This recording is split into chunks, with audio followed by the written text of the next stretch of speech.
And we're back with Hot Mike from Los Angeles, speaking about the intended Senate run of Kid Rock to be senator from the great state of Michigan. And we've got our friend Jeff Cruer is on the line with us here, talking about this candidacy and some of the sort of really remarkable aspects about what this candidacy really brings to America, especially today in the wake of the election of Donald Trump. Jeff, I got into an argument a little while ago. Maybe it wasn't a little while ago, might have been a couple of years now. I was talking to somebody, and we were arguing about Bush and Obama, and this guy said, well, at least Obama's smarter than George Bush. And I said, really? You know, before he became president, George Bush was a supersonic fighter pilot. Barack Obama filled out forms.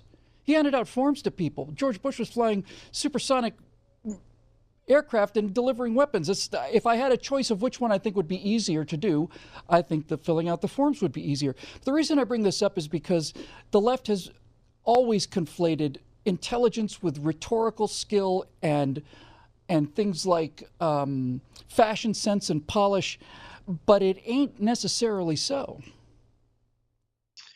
Well, Bill, look at what they did to Ronald Reagan.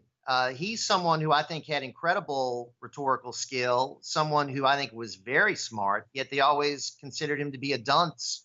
And I think one of the reasons was he was a strong conservative. And look at how they inflate people like Al Gore, who I think is truly a dunce, yet they claim he's some sort of a genius. And I think you see it with Barack Obama. You see it with Donald Trump. Somehow Donald Trump is an idiot, according to the left. Yet he's a graduate of Wharton. He built a $10 billion business. He won against all the experts who said he couldn't do it. So who's really the genius and who's really the idiot? And I think Kid Rock is someone who's very smart and someone who's anybody that can have a successful career spanning as long as he has, and to do it with such a unique style, and to also go against the grain and articulate views that others can't articulate, and then to see an opportunity here to possibly run for the Senate. I think all of that takes a lot of smarts. And listen, I look forward to him being in a body right now that I don't have much respect for, with people like No, I'm Susan with you on that. Collins and Lindsey Graham and all these other folks. I think Kid Rock is going to elevate the Senate big time. Yeah, and I agree with you, Jeff. And this is the part where progressives' heads just come off. The smoke starts curling out of their ears. That Kid Rock was going to elevate the Senate. How could such a thing be possible? Look at the man. He looks. Well, for God's sakes, he looks like a working man. I mean, seriously, how can we possibly have somebody like that in the Senate?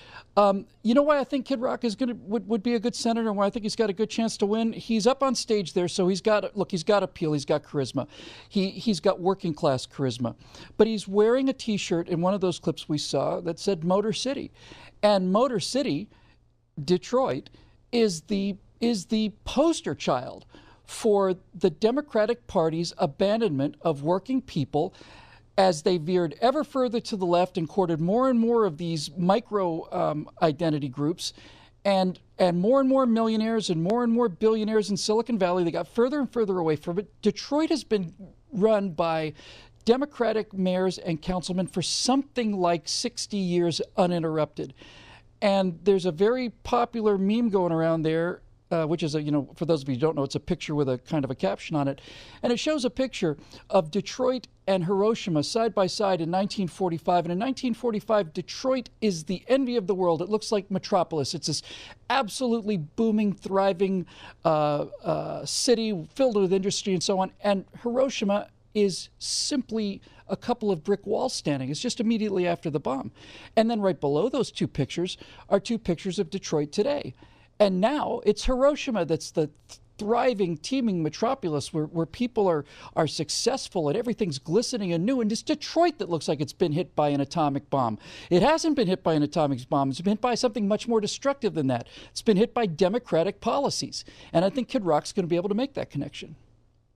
I think so, too. And it's not just Detroit, Bill. Look at every urban area in the country. 99.9% of them are run by liberal Democrats. And look at all the problems. They're very commonplace. The blight, the drugs, the poverty, the crime, the bad infrastructure, of course, the bad job opportunities.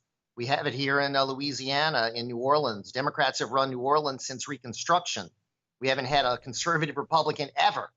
And many of these other big cities the same way. So Kid Rock maybe can connect to some of the voters who traditionally vote Democrat due to his music background, due to his appeal, and maybe be a very dynamic candidate that the Democrats going to have a hard time with. But I'm hoping that other candidates can also make that appeal to these folks in the urban areas that, listen, we've been voting Democrat for decades. It's not working.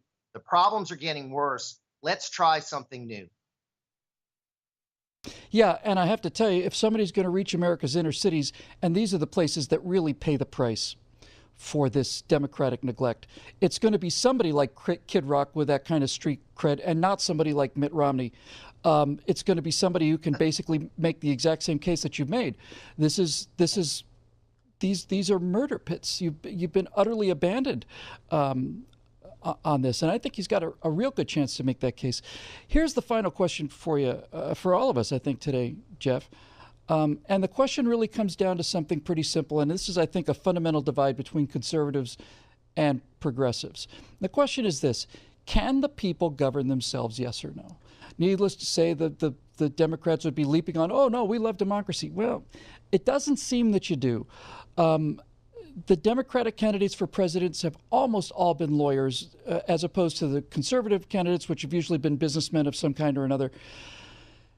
And I think the idea that a regular Joe, just like a Joe the plumber, a regular guy, could go to Washington as a representative of the state or as a senator from that state, I think it fills the progressives with a sense of embarrassment and loathing and deep concern, because it violates their elitist privilege.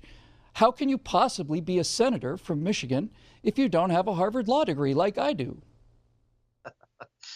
And how can you possibly be a senator if you haven't been in the political system for years, if you haven't been a lobbyist or a politician or a lawyer or living off the government? And that's the, I think, great appeal of someone like a Donald Trump, someone like a Kid Rock, coming in from outside the political spectrum and bringing some fresh insight into all of these problems. And I think, Bill, that's what the founders wanted. They wanted people that would go in there, serve, not make it a career, not make it something where they would stay for decades, and then go back home and then have some fresh people get in there with some different perspectives, new energy. And that's why hopefully I'm excited about some of these new type of candidates like Kid Rock, who are not professional politicians. You mentioned this in passing earlier, Jeff. You mentioned your disappointment in the current Senate, to say the least, with the Obamacare repeal. You know, we expect that Democrats are going to be for big government, and anybody who was watching the scorecard saw that Obama's elected in 2008, a huge Democratic landslide all across the board. The Democrats in 2008 had the presidency, the House, and the Senate. They used these levers of power to ram Obamacare down the throat of the nation with all this, legerdemain and all these little tricks deemed to have passed and all the rest of it. And then the very next election, in 2010, the American people give the House back to the Republicans. What's his name? Jim. The Raging Cajun. The political commentator. James Carville. Garfield, sorry, yeah. James Carville said after Obama was elected in 2008 that this is the beginning of 40 years of uninterrupted Democratic rule, and he was only off by 38 years. Shortly after that, we get the Senate in 2014. We promised to repeal Obamacare. Didn't happen. And they've been saying, well, all we need is the president to sign the bill. Well, now we have a president to sign the bill, and now Republicans are chickening out. And this is what happens, I think, when you have a professional political class who look at elected office as if it's the last helicopter out of Saigon, and who will do anything to maintain their position, and whatever principles you may have are just right out the window. I think that was the appeal of Donald Trump. People got the impression that he didn't need the job. And I get that same kind of vibe off of Kid Rock. Yeah, I do too. And the thing about these professional politicians that I hate, they're insulated from the grassroots, their constituents, the people that they serve, and they're listening to the lobbyists and the special interests. So they don't understand the anger of their constituents, of the people. Donald Trump did all these rallies. He connected with people. I think Kid Rock has that same kind of connection. And I think that's what we need. We need people that are going to be listening to the voters, to the people that are actually out there working hard, not the elitists and the insiders. And if Republicans had been listening to the voters in their party, this would have happened the day Donald Trump got inaugurated. But it's taken now 6 months and 4 days finally for this thing to get passed, and finally we're going to go forward with something. I'm hoping and praying that they deliver, because if not, there's going to be a big time backlash, I think, against the Republican Party. Yeah, and if they don't deliver, then Kid Rock is going to be the most ordinary, run-of-the-mill candidate for office in the America to come from the Republican side. That's absolutely for sure. Jeff, thanks very much for joining us here today. Jeff Cruer is a political analyst and he's host of Ringside Politics. It's been a pleasure talking with you, buddy, and we look to have you back again real soon. Thank you, Bill. The issue, ladies and gentlemen, is very simple. Do the people have the ability to govern themselves, yes or no? The founders never intended that there would be a political class. The founders' idea was that regular people would come to Washington. They'd do 2 years or 4 years or whatever, 6 years, and go home. And it's time for a lot of these people to go home. I know Kid Rock looks unorthodox. I like that. I suspect his chances are much better than I thought they were at the beginning of this segment. We're going to find out. We'll be back tomorrow with the Hot Mic Show here from Los Angeles. I'm Bill Whittle, right here on NRATV.